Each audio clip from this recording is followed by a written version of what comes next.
In this video, we'll be seeing how to add serial number and sequence number in Google Sheets. For that, go to your Google Sheets, select the position where you want to add the serial number and just enter the numbers 1 and then 2. Select both the numbers and just drag it down.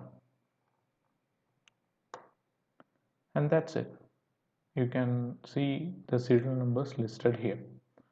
Now, if you want to add a sequential number, then you need to select the position where you want to add the sequence and enter the numbers. Like if you want to add only the even numbers, add 2 and 4.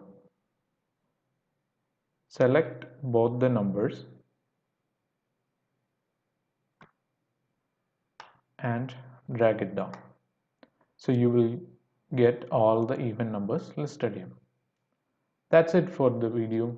If this video was helpful to you, please do subscribe and like the video. Thank you.